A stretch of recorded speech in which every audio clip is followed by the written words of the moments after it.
What up, what up? It's your boy Roy, accompanied by the one, the only, the Dominican bad man, Sergio, aka the floor price guy, and we're Combat Sport Guys, coming back to you with another UFC full card breakdown. This time in the form of UFC Vegas 108, Tatsuro Taira taking on Hyun Sung Park. A flyweight bout, 5 rounds. But before we do so, let's go over last week. UFC Abu Dhabi, Whittaker versus the Ritter, where everybody was counting out Brenner the Ritter. Even my cohort here was counting him out, but he got it done in 5 rounds. He was spamming that knee to the body, and it worked. It's like a jab for him. It was just it worked. So before we do, how are you doing, man? What's going on? Good, brother. Listen, I'm good, but listen, the boys are hurt. I gotta say, there's a lot of individuals that they'll just go favorites, and this card produced 8 dogs. 8. Wow. 8. Yeah. 8 Out of those dogs. 8, Davy Grant, 260. Yeah. So in terms of picks, it wasn't the best for us. 6 of 12 for Sergio, 5 of 12 for myself. But where we really hit it big was in our bets. We locked in a total of 5 bets, but yeah, it might be just 5 bets. But look at the odds at some of these bets. I gave you the Ritter and Budai for a plus 682. I gave you a Rene de Ritter money line at a plus 130. Live bet, Sergio smacked Billy Alacana after he saw how slow, how stuck in the mud Ibo Aslan was after that first round. You slammed that. That's something you do really well. You slam those live bets. So you slammed Billy Alacana at a plus 155. Bryce Mitchell you got. And then Davy Grant at a plus 260. You put that pre-fight, or did you do that after the first round? Bryce Mitchell was live. Oh, what about Davy Grant? Davy Grant was predicted. Okay, Davy Grant was predicting. He utilized his kicks and his range really well in that fight. Right, that first round was a little tricky, but once he made it past that first round, you could, like always, the Mont Black here, his gas tank kind of weathered away a little bit. He didn't pursue the wrestling as much, and he wasn't as effective with it. But going into our main event, and Rene de Ritter, and this is one of the things I said. For Whittaker to have success, he would need to utilize that range and his speed and footwork, right? Because one of the things he does really well is when he's able to move in and out of the pocket, right? Hit you with that 1-2, throw in that leg kick. And it was working for him. But what de Ritter did well, and this is something that I talked about, is he's going to put you up against the cage. He's going to hit you with knees to the body. He's going to try to force his way down to the ground. He wasn't always successful. Whittaker has good takedown defense, but when he was in close, he did have success. I think the refs got it right. I had it 3-2. What did you think? It was 2-2 going to the 5th, and people were like, Whittaker should have won. Well, the issue with that is that the Ritter was the more active. And I think I told you this. We got to see a heavyweight fight a middleweight. The Ritter is a heavyweight. We know this. You think he's a heavyweight? Oh, he was there that night. He was at least 220, 220 something, and that's why, something has to give, right? He's a little bit slower, but when he got him on that clinch and he leaned, that's what in the 5th round. What did he do, bro? He leaned and started hitting, and I'm like, they're even though they're not, they're counting, yeah, and that's why Robert lost. It was the 5th round that he lost. But brother, what a 3rd round when Robert because the Ritter got lazy, dropped his hands. Knocked him down, went for the kill, and then he did the Jose Aldo, where he got Whittaker got tired, so he flipped him over. That's what the Jose Aldo versus what's the guy that he last fought? Zahabi. Yeah. So he did that, and it's just bro, it's 5 rounds, bro. It was just crazy. But shout out to the Ritter enduring 5 rounds of fighting. Yeah, and then real quick, co-main event, Peter Yan looked incredibly well. Though it was, what we expected. Right, there's level to this, and even though Magny had a kind of momentum and a streak coming into this fight, Peter Yan has just been there, man. He's been in 5-round wars. He's been in championship bouts. He's a former champ. He's been there, right? So easy pickings there, and then a lot of surprises on this card, right? Liao, I think everybody had Liao as somewhat of a lock, right? Minus, I think it was minus 700, minus 600, I forget. No, he was minus 145. minus 460. Oh, he was minus 460, right? And then just go out there and, something we talked about, he kind of is wild with the strikes. And, Salikov was able to just pick his shot and boom, put him on his pockets. It is what it is, right? We move on. Tabitha Ricci, that boyfriend is paying off, man. She got in the clinch and hit a vicious elbow. I'll say this, bro, it was very cringe. And this is what happens because Tabitha Ricci obviously was the more stronger fighter. And after kind of Reba's kind of disengaged, got her off the fence and started picking her apart, she was winning the round. The issue is that she was comfortable being leaned on. And so in the second round, she hits her, doesn't react, hits her again, elbow now. So it's what are you doing? So exposed. Don't. Yeah, man. People and the thing is, apparently she had a metal cosa in the face, there's something, and Tabitha broke that, and that's what made her go down. But it's listen, girl, if you're in a very compromising position, get out of it. Do everything you can, and it's horrible on Rivas. Yeah, and then Magomedov looked great against Barrio, right? They went to 3 rounds, right? They went to 3 rounds.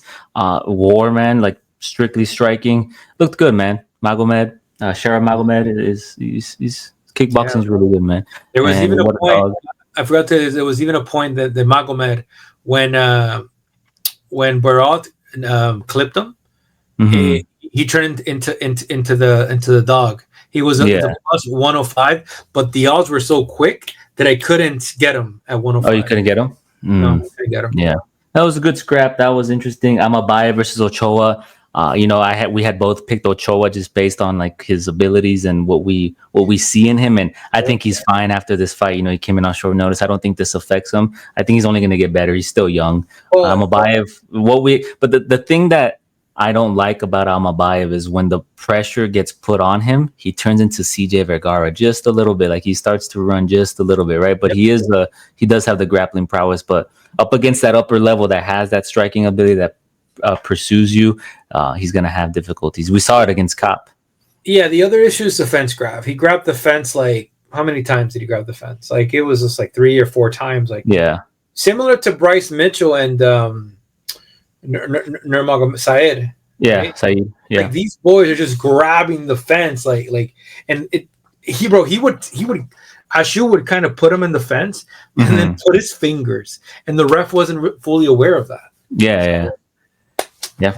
That's one thing that's tricky because it's what do you do in that instance? There's some refs that give them multiple warnings. There's some refs that give them 1 warning, and there's others that immediately after that first warning, it's a point deduction. So there has to be a little bit more consistency with that because we saw it in which fight was it where they were using their feet a lot, their toes? It was Said. No, which fight was that? Said did it too, but there was somebody else. You're right. There was somebody else. There was somebody that kept using their feet and they kept warning. There was 2-3 warnings and then nothing happened. I want to say it was in the Mitchell and Said Nurmagomedov fight. Maybe it was that fight.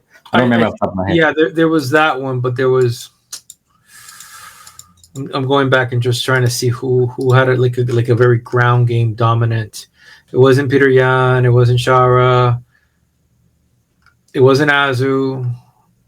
I think it was what do you call it? Said Mitchell. Yeah, I think it was that fight. It was Said. I think he warned Said multiple times. So there has to be a little bit more consistent with that. And then the last thing I wanted to talk about was the Nguyen versus Muhammad Yaha fight, where he knocked him down 7 times. I think they counted 6, but he knocked him down 7 times. Do you feel that fight should have been stopped way earlier? Because there was a lot of uproar on X, on Twitter, people saying, "Hey, what's going on? The ref had a parlay that this fight's going to go to a decision," or what did you think? It's disrespectful though. Over the 1.5. What did you think? Bro, this ain't boxing, bro. That man can't getting up. This is not boxing. That's the thing about it, right? There's no somebody was like, there should be a 3 knockdown, bro. Bro, this is not boxing, bro. This is not boxing. I think he did good, bro. It was good until my man was his eye just got, because his eye wasn't fully like a balloon. It got when he sat down. That's when they started that started to kind of creep. Yeah, it was big, but it wasn't that big. Yeah. Yeah, after that second round, and yeah, pretty much. That's, Aslan, Elikana, very disappointing in that fight. I thought they were going to start off slow, as I tweeted, and then, pick it up in the second and third. And obviously that wasn't the case. Quite boring. There was a lot of disdain MMA fans on X after that fight. And then Budai, man, how good of a heavyweight is Budai? Where do you rank him, man? You think he's making his way up there? He has good takedown defense, solid striking, good footwork. Yeah. Boys need to do a little bit more. Like they can't. You can't come like that, bro, against like a top 10 heavyweight, bro. You're gonna get smoked. Yeah. It was cringe, bro. It was very bad. It was like bad. Of course. Exactly. And then this is something that we always strive to give you guys on X. We always put out our money line, our parlays, and our props. We always try to give you guys the best value that we feel could potentially hit. So we always try to give you a money line at dog money, parlay at dog money, props at dog money, and live betting at dog money. So we're always live, we're always available, we're always interacting on X. We do all this for free, right? We don't charge a subscription, we don't charge you to pay for our picks or pay for our bets. It's all out there on X. We drop that on Friday or Thursday depending on our scheduling, and sometimes we like to wait for after the weigh-ins, right? Because we like to see how the fighters look, to see who misses weight, whatnot. But we try to get those out to you guys as soon as possible, as quick as possible. So make sure you tap on the X at Combat Sport, guys. Show some love, support. That's all we ask for at the end of the day. Anything else, man, before we get into this card?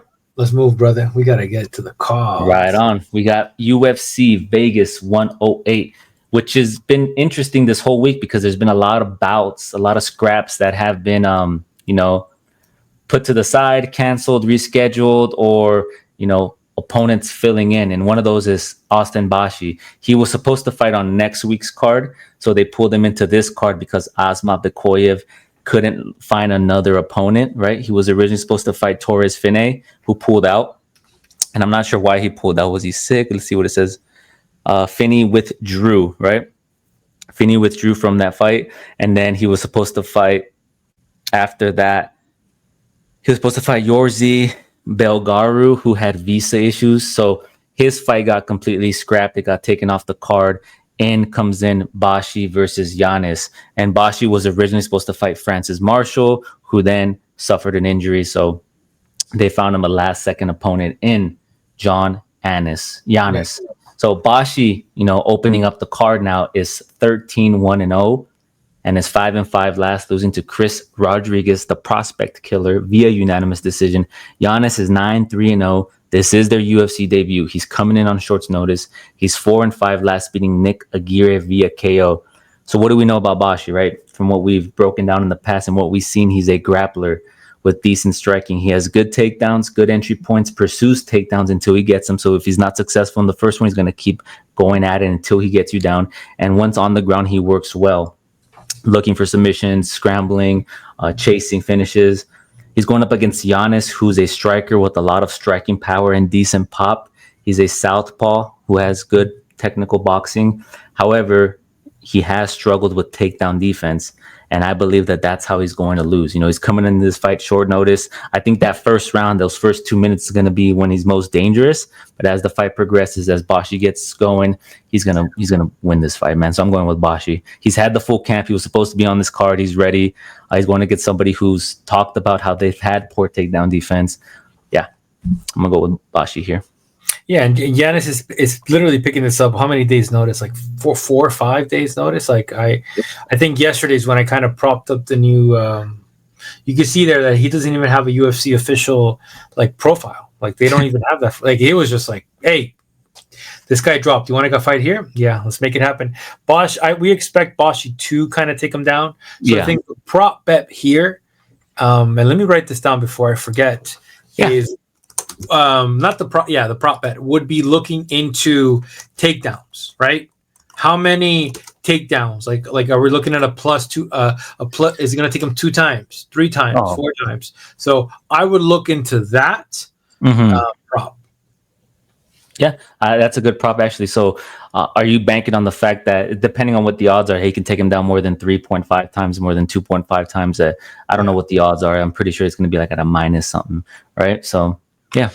Because even against Rodriguez, if you would have not put him in any parlay or picked him, and you would have put the takedown, he took Rodriguez down. Yeah, of course. So it would have still landed money. So those type of bets, those type of props like significant strikes, takedowns, I don't have those available to me at the sports book that I bet with. But you have that on Yeah, they started to add them now. Like they're starting to really kind of add them now. So I put a Billy last weekend actually because I thought Billy was going to take him down at least 2 times. Oh wow! Yeah, those are good things to look at. If I were to have that, I'd make way more prop bets. You know. Yeah, there's a little. And I should start using other alternatives because I'm in Vegas, right? So a lot of the apps like DraftKings and FanDuel, they're not legalized here. I think DraftKings you can't use here because we have the sports book, so I can't use all those. You can do fantasy, but you can't do. I can do fantasy, but I can't do straight money on. What are we doing here, bro? If you're really going to do that, exactly. But hopefully they add that soon. Next up, we have some women going at it. We have Taira Rodriguez taking on Ketlin Souza in a flyweight bout. Rodriguez is 10-2-0 and is 3-5 last, beating Josephine Knudsen via unanimous decision. Souza is 15-5-0 and is 3-5 last, losing to Angela Hill via split decision, where you could have given it either way, right? Rodriguez, when you look at her, she's a wild striker. She's not technical. She doesn't have the best technique, but she does have power behind her shots and some nice pop. She can wrestle. She can secure takedowns, but once on the ground, she can't necessarily control you. She's going up against Souza, who incorporates that Muay Thai and boxing. She has power behind her hands. She doesn't necessarily have the speed, but she has good technique, good power, good striking. And her takedown defense is decent enough, and her get-up game is okay.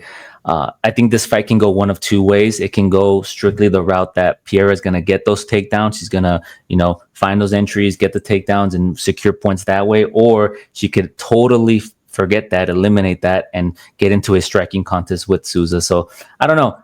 Depending on the side that you're on and your belief is, I think I'm going to go with Souza here. I think it's going to be a striking bout, and Souza's going to be able to probably put her out of there. I like her at that value at plus 120.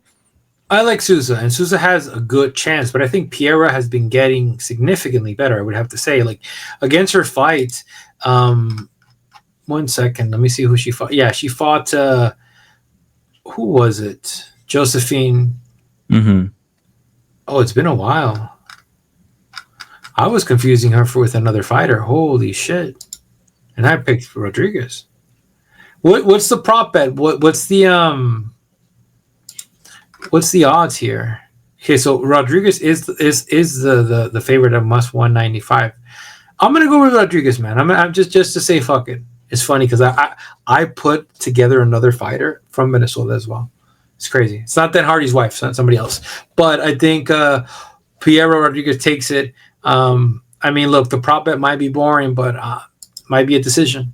So let's factor into seeing how much value could you get by the decision, which is maybe like a minus 230, 300, right? Yeah, I haven't fully decided if I want to bet on this fight yet, just because I honestly think it can go both ways. But in terms of value, I'm picking Souza to win, but that value at a plus 1, I might bet on. Actually, I might bet the money line on her. Fuck it. Yeah, we're going to go with Souza. Next up, we have Felipe Bunes. How do you say that? Bunes. We have Felipe Bunes taking on Rafael Estevam. Estevam is coming in on short notice. Bunes is 14-7-0 and is 3-5 last, beating Jose Johnson via submission. Estevam is 13-0 and is 5-5 last, beating Jose Aguilar via unanimous. Jesus Aguilar. Did I say Jose? Is it Jesus or Jose? Might be a little wrong on that one. Jose Johnson. Dominican Jose. No, Jose's Mexican. No, Jose Johnson is the Dominican. No, I'm talking about Aguilar. Estevam, bro. Oh, Esteban Aguilar. Esteban. I'll look at it. It's okay. My boy fixated on it. Jesus Aguilar. I gotta show some respect to my Mexican brothers, brother. We're going through a lot right now, man. You might not understand, but yeah, it's Jesus. Okay, I fucked that one up. I'm sorry, but anyways, he's coming in on short notice, right? So what do we know about Estevam? Estevam's a pressure grappler. He beat Charles Johnson in his UFC debut, where he showcased good clinch work, right? Solid grappling. He fought well against the fence. He looks to take you down, right?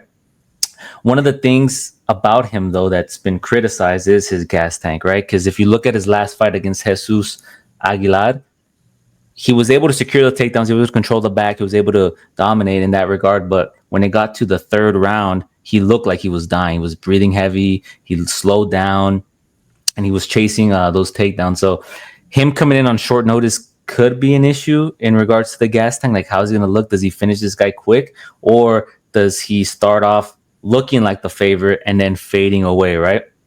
Bunes, when you look at him, he's a Brazilian Jiu-Jitsu black belt. He can scramble well off the ground. He sets up his takedowns well with his striking and level changes. But,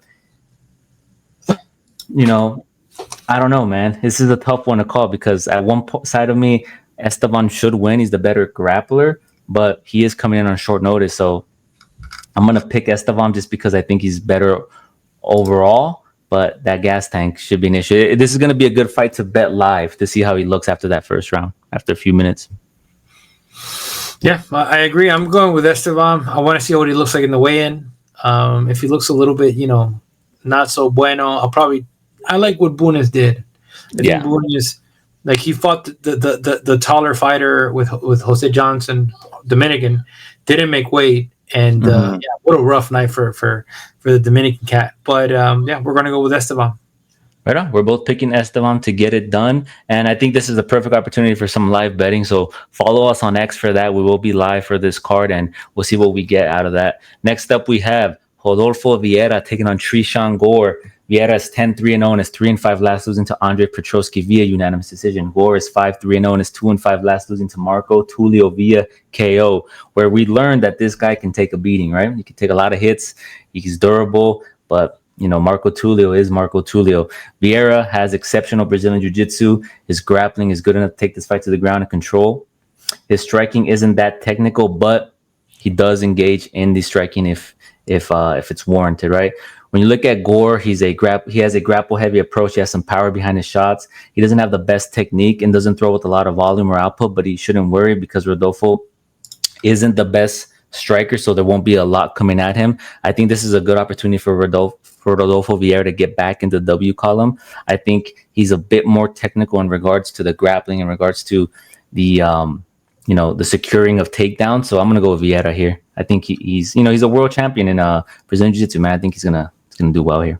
Yeah, I'm gonna go Vieira too. Look, if you look at the opposition, Vieira's going to look to take it to the ground, but the thing is, Vieira did very well against Petrosky on the feet. Let's be very honest with each other.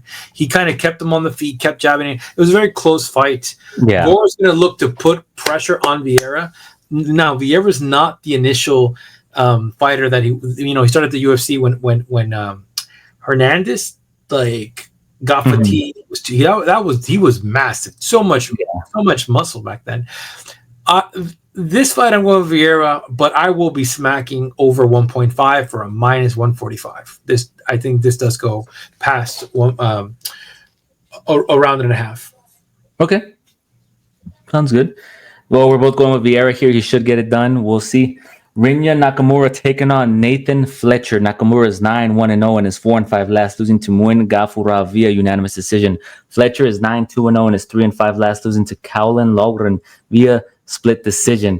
Rinya Nakamura is a good athlete. He is a better wrestler of the two. He has some speed and power behind his shots. He doesn't necessarily have the best technique.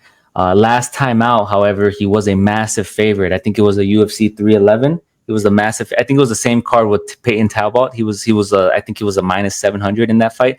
And my man didn't utilize anything that got him to the dance, right? My man, he just forgot what brought him to the dance. He's like, you know what? I'm gonna stick to the kickboxing. I'm gonna stick to the striking here. He didn't do any takedowns. I think he attempted one takedown and then kind of just said, you know what? We're gonna strike here.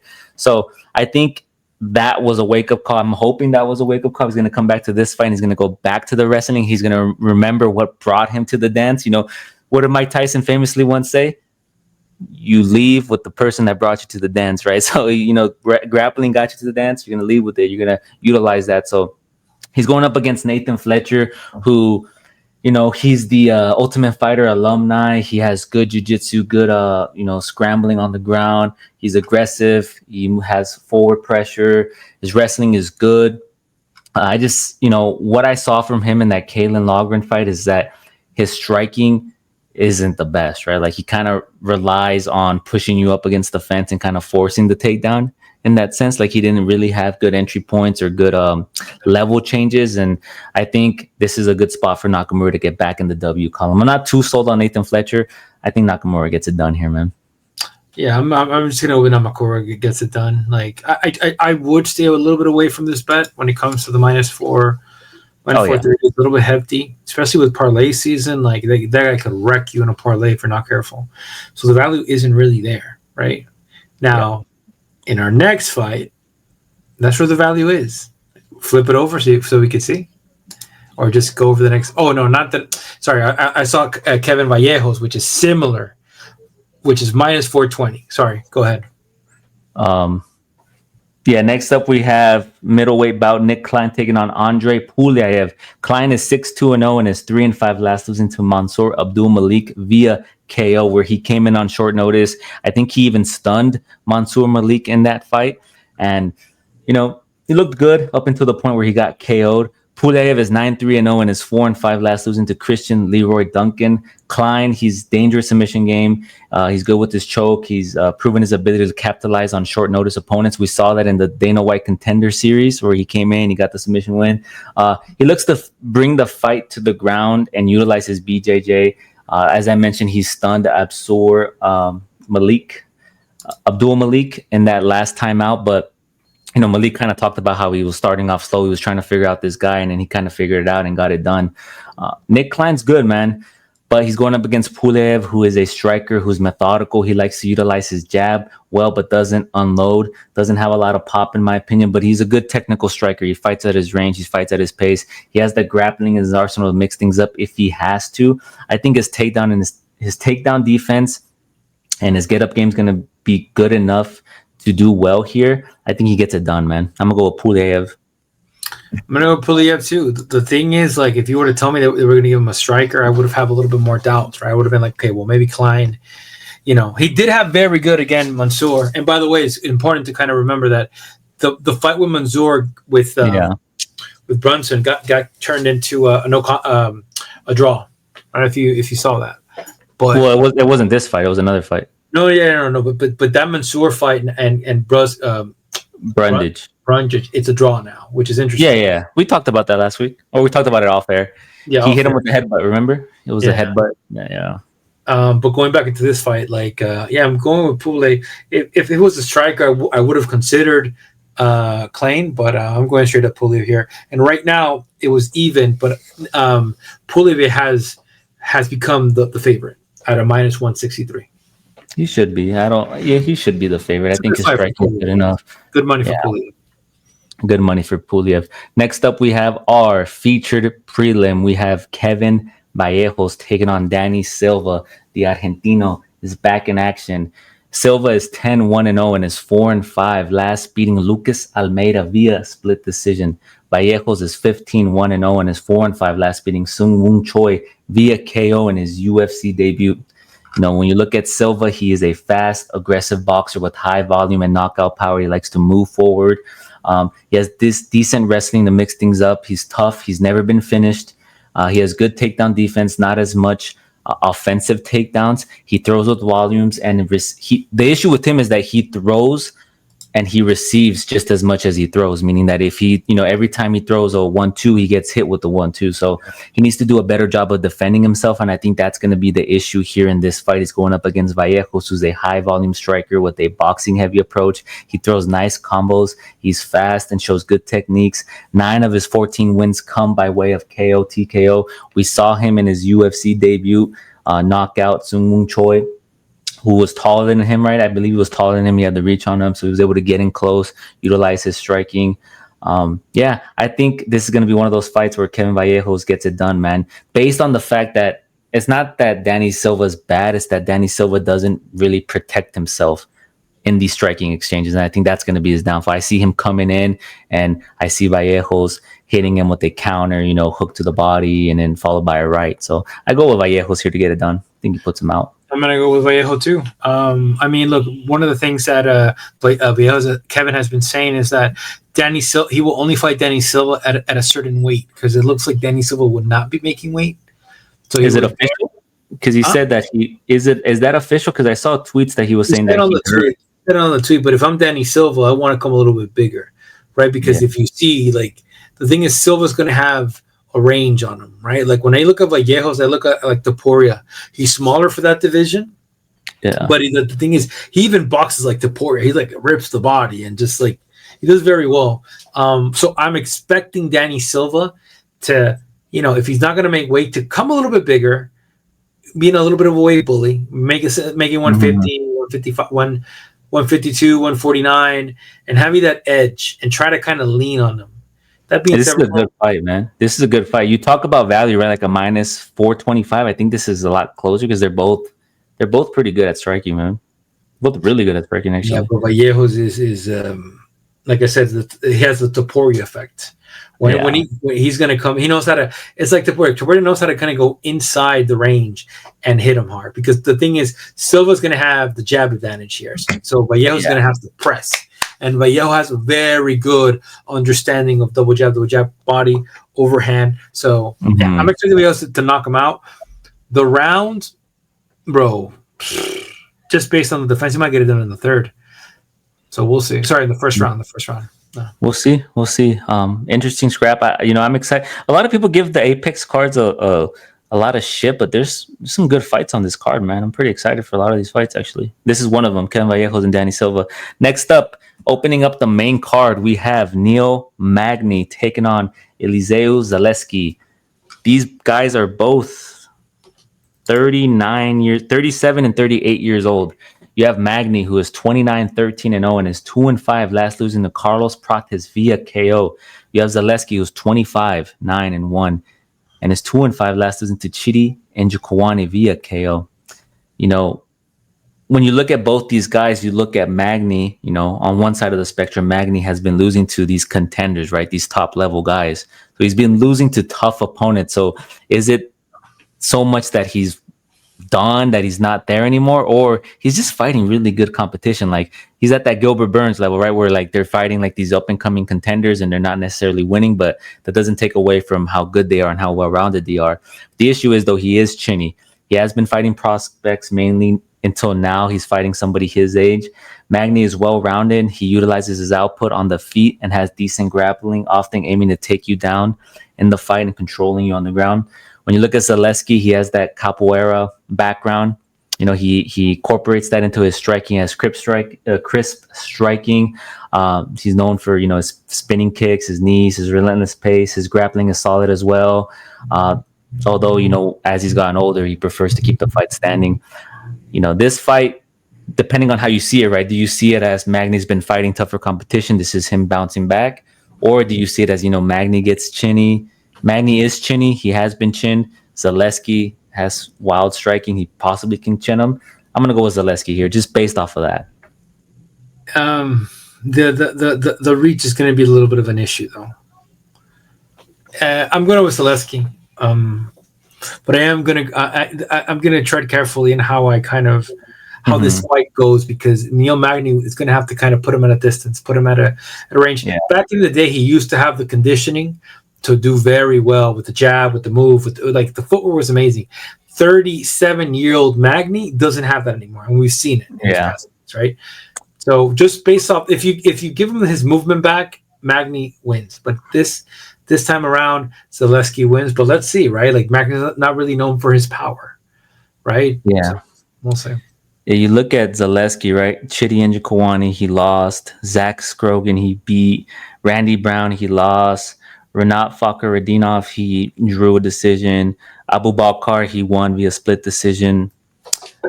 And then you look at Magny, he lost to Carlos Prates, contender. Lost to Michael Morales, contender. He beat Mike Malott. Lost to Ian Machado Gary, contender. He was losing to Mike Malott too. I just remember that. He beat. That's when Mike Malott quit, right? He just gave up. Yeah. You got Phil Road that he beat, but Phil Road isn't that good in my opinion. Interesting fight. I mean, depending on how you see it, right? Depending on how you see it. But yeah, I'm gonna go. We're both going with Zaleski to get it done here. I'm probably gonna stay away from this fight though, in terms of betting. Yeah, that's just me. Next up, we have Carol Rosa taking on Nora Cornolle. Now, Rosa's 18-7-0 and is 2-5. Last losing to Aileen Perez via unanimous decision. Cornolle is 2-0 in his 4-5 last, beating Haley Cowan via submission. Rosa throws with output. She has decent footwork, solid grappling offense, but doesn't necessarily have a lot of power. She has good cardio. We saw her last time out against Aileen Perez where she looked stuck in the mud, right? But that's Aileen Perez. Aileen Perez was able to secure some takedowns, control her on the ground. She's going up against Cornolle, who has that Muay Thai background. She throws with intent and fights well in the clinch. She has struggled like up until her last fight, like securing takedowns, but that's something that she's actively working on. And once on the ground, she does get busy and chase submissions. I like Cornolle here as a dog. I think she should be the one pushing the pace, applying the pressure, securing some takedowns, and kind of being the aggressor in this fight. I'm going to go with Cornolle. I think she gets it done. In this fight, I'm going to go with Rosas. I like the pressure that she had Perez with. That's the thing, where like he did very well, but she was a little bit, a little bit gun shy. Perez, I expect her to learn from her decision and come back a little bit more on point and not take Nora. So if Carol is able to kind of start the fight on her feet, jab with the jab, put her, try to take her down, try to mix. She has to mix it up. Nora's good too. Nora has very good power, right? And her only loss here is to Jacqueline Cavalcante, which I think Jacqueline is amazing. Right, Jacqueline is.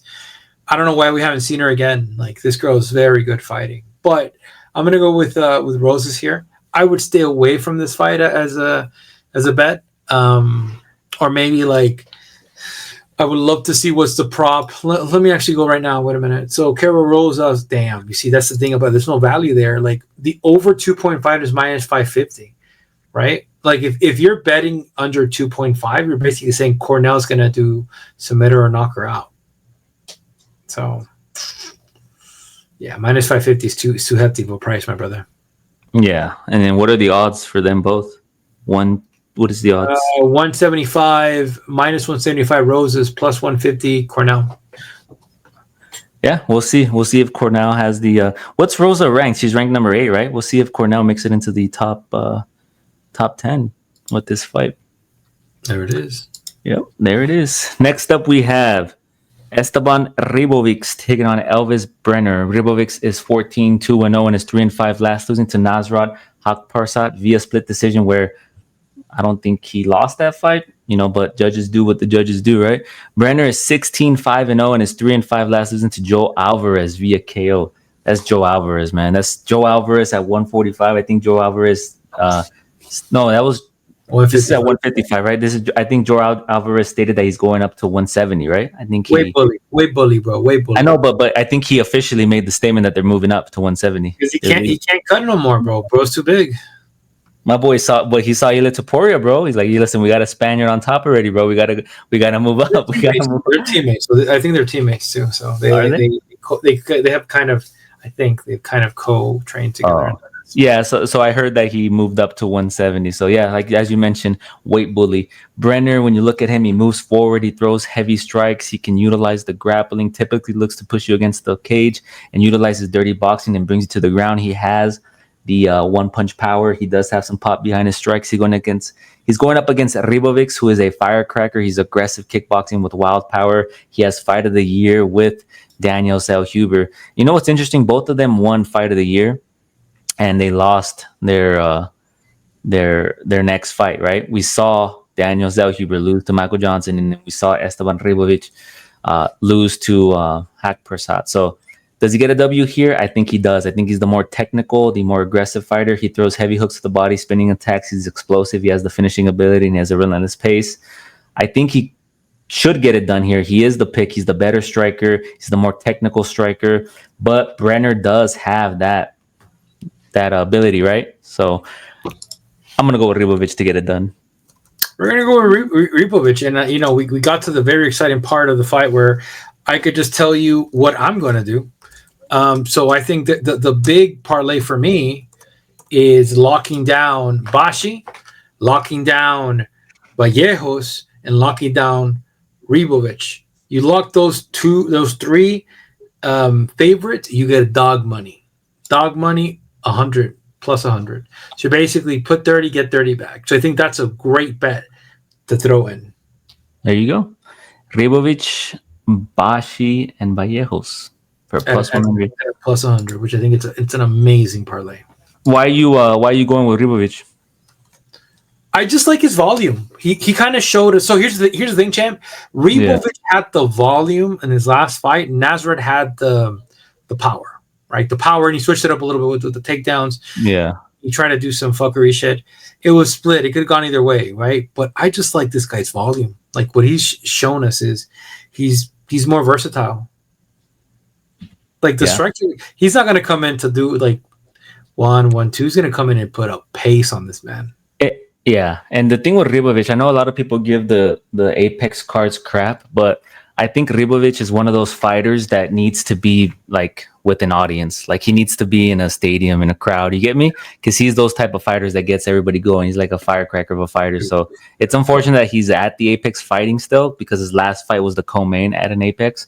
But he needs to be like on a pay-per-view or in a live crowd instance, right? Because they're building him up, baby. What are you talking? Let them build him up, man. Yeah, they got to build him up a little bit, right? How old is he? How old is he? He's 29. 29. Yeah, they got to build him up a little bit. 29. Still young. Next up, we have our co-main event. We have Chris Duncan taking on Mateusz Rebecki. Duncan, who has a lot of momentum on his side, is 13-2-0 and is 4-5 last, beating Jordan Vucenic via submission. Rebecki is 22-0 and is 4-5 last, beating Mitebek Orobai via split decision, where this fight was also in contention for fight of the year. This was a freaking entertaining fight, right? Remember that at UFC 308? What a fucking fight that was, man. That was a war between those two guys. Rebecki's fucking orbital eye was like popping out. Dude's fucking, that was a great fight. And it was on the prelims, bro. It wasn't even on the main card. It was on the prelims. Isn't that crazy? When you look at Duncan, he's a pressure fighter with a brawling style, knockout power. His striking is chaotic but effective. He lands about 4.71 significant strikes per minute with a willingness to eat shots and dish them out. His grappling has improved right? He's at American Top Team. He has the momentum on his side, right? He got the guillotine choke over Balaji, but in that fight, Balaji kind of slipped him the neck a little bit, right? He was able to give him that. He got the guillotine choke against Jordan Vucenic, but was it a guillotine? I might be even misspeaking. I think it was a guillotine. He got the submission win over Jordan Vucenic, but Jordan Vucenic is cut from the UFC. He's no longer in the UFC, so he does have two solid wins. It was a guillotine, right? Yep. Yeah, so he does have two solid back-to-back guillotine wins, but it's up against a Balaji Oki who is still being built up, right? He's still being built up, and then against a Jordan Vucenic who's cut from the UFC. And you look at he lost to Diego Ferreira via ground and pound, and then he beat Mitebek Orobai via split decision. Like Mateusz Rebecki, he's a pressure grappler who likes to push forward and looks to level change after throwing heavy shots. He doesn't always look to grapple. He has and is willing to engage in a fist fight. He's durable. He's never been submitted in his career. And he's never been submitted. He has been knocked out, but he's never been submitted. So I think Mateusz Rebecki gets this done here, man. I don't think Chris Duncan. I know he has the momentum. He's at American Top Team. People like that. He's the recent wins that he's had, but when you really look at the two opponents that he last fought, it's like it's not at the level of Rebecki, in my opinion. Yeah, I mean, look, I agree. Like I picked Chris Duncan to beat this man and Jordan, and just like it was just so poetic because he was a dog money. You know, we like dog money people. When it comes to this fight, let me look at the prop here. Like, what are we looking at these boys at? These boys are sitting right now at a minus 205. Duncan. Man, I would love to see what's the submission bet over 2. Yeah. So I mean, look, I think a great bet here is the over 1.5 at a minus 170. I think that's a very good bet. I think I'm going to be opting for that. I got a couple of these under what do you call it? Over 1.5. I think, Chris Duncan, he was the underdog up against Balaji as well, right? I think we had him at dog money there. I had Oki.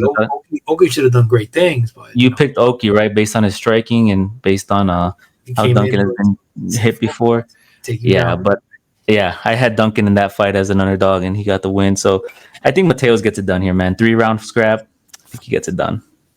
They're both young, 32 years old, 5'7", 5'10". The reach advantage is there for Duncan, but he's a little bit chaotic with it, right? I don't think he's going to pace himself and utilize his jab.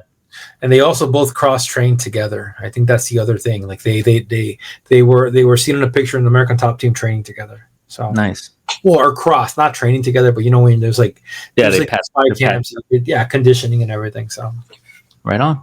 Now we're at our main event. This fight was initially supposed to be Tatsuro Taira taking on Amir Albazi in a 5-round bout. Albazi pulled out. I'm not sure why. Did they specify the reason why yet? I think he got injured. He withdrew. Yeah, he just got canceled. Yeah, let me. He withdrew. In comes in Hyun Sung Park, who was supposed to be on next week's card, facing off against Steve Erceg. Right, he was training. It's not like he just got called off the couch. He was in training camp. Now he has to cut his camp a week short for a 5-round bout. He was training for a 3-round bout. So I'm kind of setting the story here. Taira, who is preparing for a 5-round bout up against Amir Albazi, is 16-1-0 and is 4-5 last losing to Brandon Royval via split decision.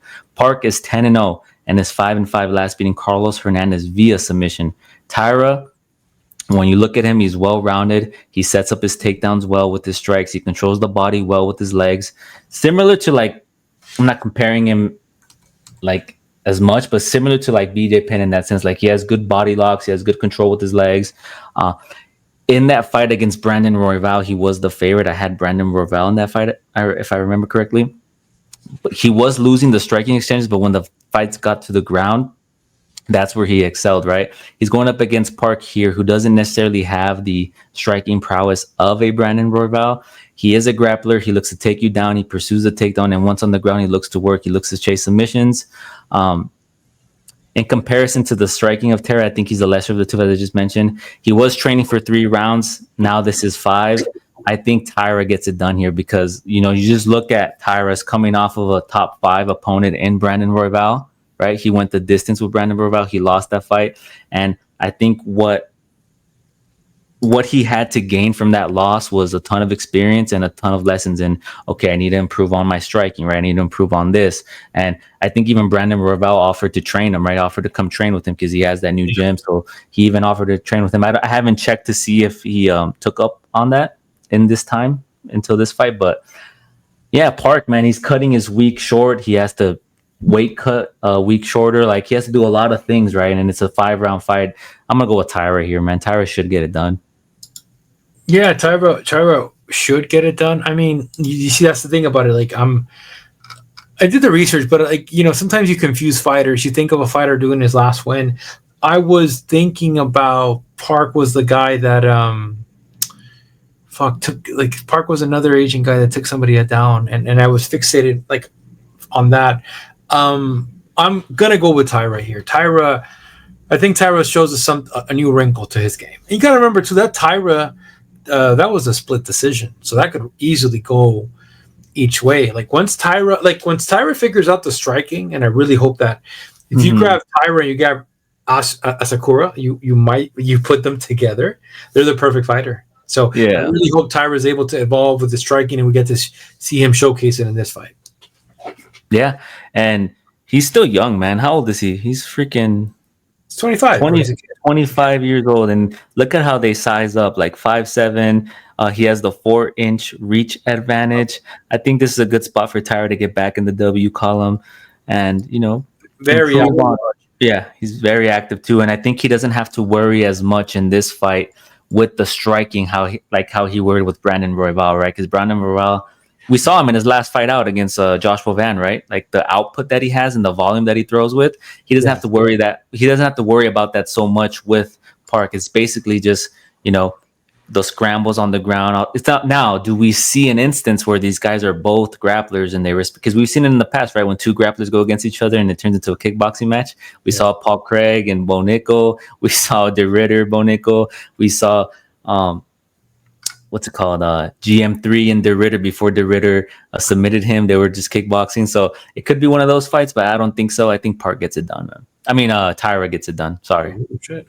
Well, I mean, look, there's money on Park. If you believe in Park, there's a plus. No, I think Taira. Now, if this fight was scheduled and he had a full camp to prepare for a 5-round bout, I think the odds would be a lot closer, right? But I think him coming in, because he was training for a striker in Ursig, right? Yeah. Yeah. So yeah, it's very different, and also like this is also a main event, so we'll see how he reacts with the spotlight towards him, right? Yeah. Yeah, we're both going with Tatsuro Taira to get it done. There is our full card breakdown. There will be timestamps in the description below. Any parting words, my man? Now, listen, it's going to be a good fight. I think this fight is in. Let's look Vegas. At this time. Is it Vegas? Yeah, it's UFC Vegas. Okay, I'm 108. Yeah, so I think it's perfect. It's 9 p.m., 6 p.m. Undercard, 9 p.m. It's going to be a great card, man. I'm excited to kind of see. I sent you my bets already. I'm going to do more money lines in the live betting, but I put my props and I put my parlay. Right on. There you have it. Make sure you guys tap into the X account. Make sure you're looking out for those. We do put those out. As always, show some love. Love what you love. Do what you do. We're out. Peace.